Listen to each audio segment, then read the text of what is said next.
欢迎来到新兴消息频道，请订阅频道，所以大家不要错过当天最热门的新闻。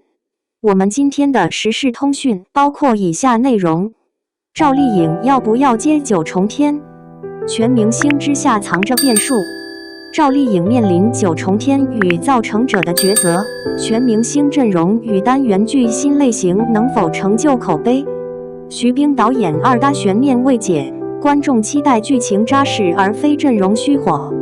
一部还没官宣的戏，竟把风口热搜搅成一锅粥。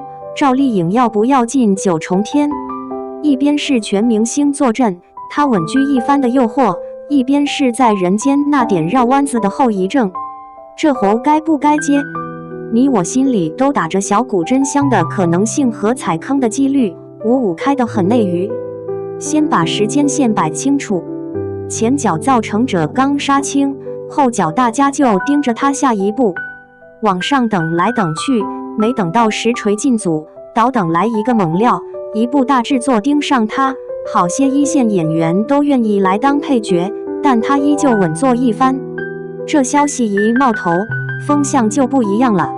今年他其实没闲着，在人间酱园弄，悬案向阳，花陆续见了观众，热度是有，口碑和成绩却没实现理想型的开花结果。于是大家普遍把心气儿压到造成者上，这是部正剧，题材带着冲奖的野心，怎么看都是要走深水区的路数。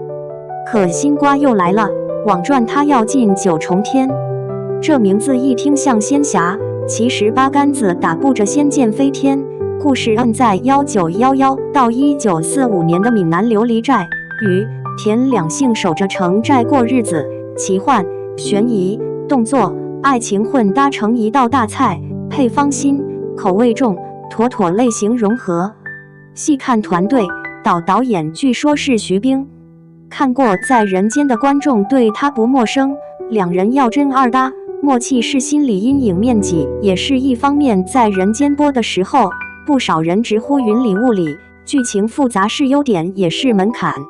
可9重天这资源在内娱属于顶格，你说起好资源，大家会抬出生命树主角上公主，可网传9重天阵容更狠，还是单元剧形态，除了主角，每个单元都有自己的核心人物，这等于是把戏份饼切成几块精致小蛋糕，谁来谁都能吃到甜头。挂名的演员更是扎堆儿，刘昊然被点名可能合作，他近年来主攻电影，眼光够毒，两人若同框，强联手的看点不用多说。再往下，倪妮、陈晓、欧豪、高伟光、周雨彤、陈坤、尹昉、辛芷蕾都在传言名单里。就这么一股脑摆出来，不夸张地说，全明星阵容这4个字总算回味回来了。可阵容再吓人，也得回到一个问题，管不管用？酱园弄悬案已经提醒过我们，全明星不是免死金牌，配置豪华不代表体验豪华。观众的嘴巴挑得很，剧本不立住，谁来都不灵。再聊聊番位这件小而要命的事。网传赵丽颖即便在这样的群星局里，依旧稳一番，这背后是她近2年的位置变化。风吹半夏幸福到万家帮助她完成了从流量到口碑的跨栏。金鹰、飞天双料最佳女主角，实打实的含金量。她也确实在往更宽更深的角色里钻，甚至敢碰反派，这种往南里走的劲儿，让她有资格坐在更高的牌桌上。但番位是身份标志，也是压力清单。全明星的局演到最后，看的是谁能把人物立住，把戏拉稳，而不是谁的名字更靠前。对创作者来说，阵容是资源，结构是骨架，剧本是心脏。单元剧模式的好处在于节奏上更利于分段发力，坏处在于一旦某个单元掉了链子，口碑就会跳水式波动。更何况徐冰的风格不怕深，就怕深而不透。观众不是反制，观众只是反空转。你给我烧脑可以，但别让我白烧。视角拉到我们这些普通观众身上，加班到10点，回家一屁股坐沙发上，手里攥着遥控器，真正在意的是3件事：看得懂、看得爽、记得住。表妹在群里说在人间有意思，淡的跟着弹幕看复盘。隔壁老李爱下饭剧，剧情若绕，他第2天就把剧给卸载了。而我妈只要看到民国家家族加奇幻，第一反应是热闹，第2反应是别太悬。这就是观众的底层逻辑，门槛不是问题，门槛后的回报才是问题。九重天把背景安在闽南琉璃寨，家族守寨，江湖规矩，天然有地域文化和叙事张力，外加奇幻、悬疑、动作去台戏骨架，听着不赖。若真如传言是单元结构，那就更考验每个单元的起承转合，要快，谜团要立，情感要接地，要有劲儿。别跟观众玩你猜我是谁，反而该是你跟我来。再深挖一点，这桩接不接九重天折射的是内娱的3重焦虑。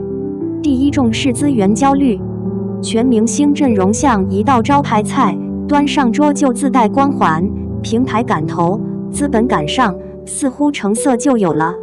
但菜好不好吃，不看昂贵的食材，而看火候与刀工。第2重是创作焦虑。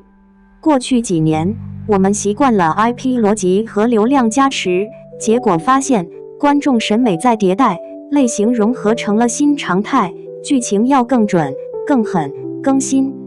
徐冰这类作者型导演的优势是敢冒险，风险是可能绷得太紧。第3重是演员的生涯焦虑。赵丽颖已经完成了一次漂亮的转型，从会红到能演，从话题到奖项。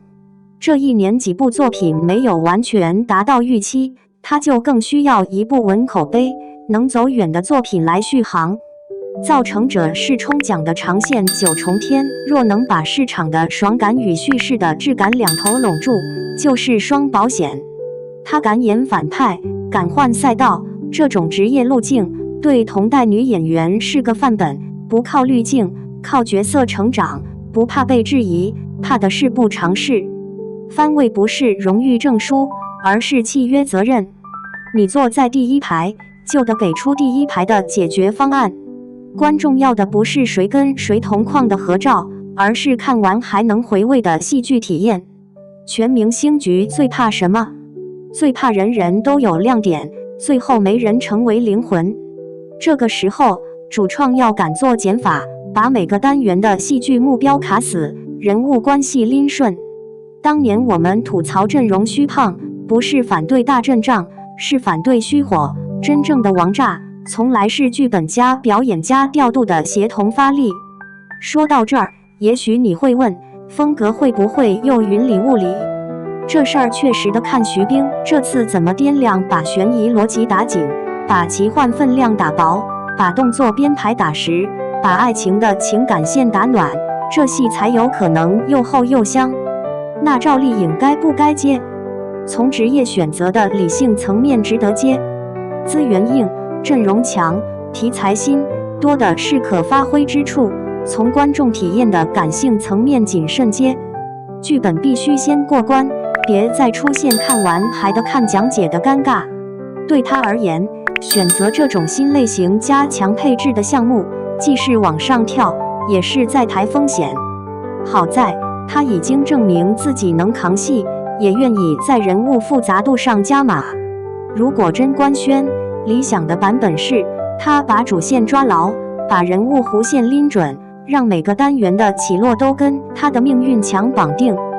番位不是名头，是风向标，甭着急下，风戏别糊。你更期待他拿造成者冲奖，还是在9重天里来一把类型大片的痛快？要是你是他的团队，会压哪一边？留言摊开聊聊，看法不怕不同，就怕没话说。